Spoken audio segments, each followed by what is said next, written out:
Very good evening students. आज हम लोग बच्चों मटेरियल कंट्रोल और वैल्यूएशन के बारे में जानेंगे कि it is a part of cost accounting. ये कॉस्ट अकाउंटिंग का एक चैप्टर है जो कि आपका सेमेस्टर 5 वाले बच्चों का मेजर पेपर है। तो आपको पता है कि कोई भी कंपनी या कोई भी फैक्ट्री जब प्रोडक्शन करती है तो मटेरियल पे कंट्रोल रखती है, क्योंकि जैसी मार्केट की डिमांड होगी वैसा ही वो प्रोडक्शन करेगी। अगर मार्केट में डिमांड किसी भी प्रोडक्ट की ज़्यादा है तो प्रोडक्शन ज़्यादा होगा, और अगर मार्केट में किसी भी चीज़ की डिमांड कम है प्रोडक्ट्स की तो प्रोडक्शन कम होगा। अब उस मटेरियल का जो हम कैलकुलेशन करते हैं, वैल्यूएशन लगाते हैं, वो किस बेस पर हम वैल्यू निकालते हैं, और उसमें कुछ बेसिक कंसेप्ट्स हैं जिसमें कि रीऑर्डर लेवल है, रीऑर्डरिंग लेवल के नाम से आप जानते होंगे। मिनिमम लेवल है कि हम कितने मिनिमम लेवल तक कंजप्शन करेंगे, या हम कोई भी चीज़ का प्रोडक्शन कर रहे हैं तो हमें मिनिमम लेवल में मटेरियल कितना इस्तेमाल होगा। वैसे मैक्सिमम लेवल की भी हम बात करते हैं। तो इसमें हम लोग बेसिकली मटेरियल कंट्रोल कॉस्ट के बारे में आपको बताया कि अगर हम किसी भी चीज़ को देखते हैं तो हम सबसे पहले प्रोडक्शन के कॉस्ट को देखते हैं, और उसके बाद उसमें हम सारी चीज़ें ऐड ऑन करने के बाद अपने प्रॉफिट को ऐड करते हैं, और उसके बाद हम फाइनल प्रोडक्ट को मार्केट में लॉन्च करते हैं सेल्स के लिए। तो सिंपल EOQ क्या होता है, कुछ बेसिक से टर्म्स हैं लाइक EOQ। इसको हम लोग इकोनॉमिक ऑर्डर क्वांटिटी से जानते हैं। इकोनॉमिक ऑर्डर क्वांटिटी मतलब उतनी क्वांटिटी हमें प्रोड्यूस करनी है किसी भी फॉर्म में जो न कम हो न ज़्यादा हो, इतनी क्वांटिटी हो जिसमें कि हम सारे एनुअल कंजप्शंस को या जो भी हम मैन्युफैक्चर कर रहे हैं उसका एक अमाउंट इतने यूनिट प्रोड्यूस कर पाएँ जिससे कि हम एक इकोनॉमिक ऑर्डर क्वांटिटी के कंडीशन में आ पाएँ, राइट।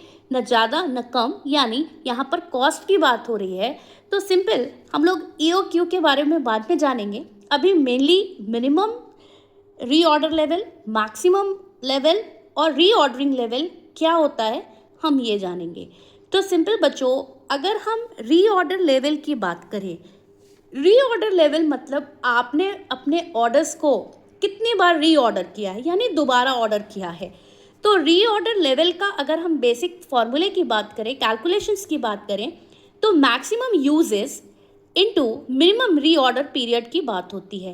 मैक्सिमम यूजेस मतलब आपने कितना यूनिट किसी भी मटेरियल का यूज़ किया है, और मिनिमम रीऑर्डर पीरियड यानी जो आपने यूज़ किया वो कितने टाइम के लिए आपने उसको यूज़ किया। तो जब आप maximum usage into minimum reorder period करते हो तो you will get the reordering level, right. Take an example, if 150 unit is given is maximum usage and minimum reorder period 15 दिया हुआ है, राइट। 15 डेज की बात हो रही है। तो आप जब 150 इंटू 15 करोगे तो 250 यूनिट्स आपका रीऑर्डर लेवल आएगा, राइट। वैसे ही अगर हम मिनिमम लेवल्स की बात करें तो मिनिमम लेवल्स का फॉर्मूला है reordering level minus normal uses into normal reorder period, right. तो अभी आपने रीऑर्डर लेवल निकाल लिया 2250, राइट। और अगर नॉर्मल यूजेस आपका जो भी दिया हुआ है और नॉर्मल रीऑर्डर पीरियड भी आपका जो भी दिया हुआ है उसको इंटू करोगे और उसके बाद रीऑर्डर लेवल से माइनस करोगे तो you will get the minimum level. After that maximum level, reordering level plus reordering quantity minus minimum usage into minimum reorder period. तो बेसिकली अगर हम इस फॉर्मूले का यूज़ करते हैं तो we can easily calculate maximum level, right. तो अभी हम लोग एक क्वेश्चंस भी डिस्कस करेंगे और मैं आपको एक एग्जांपल्स भी दिखा रही हूँ जिससे आपको बहुत क्लियर हो जाएगा। तो वीडियो अगर हेल्पफुल लगा हो तो like, share and subscribe, and thanks for watching.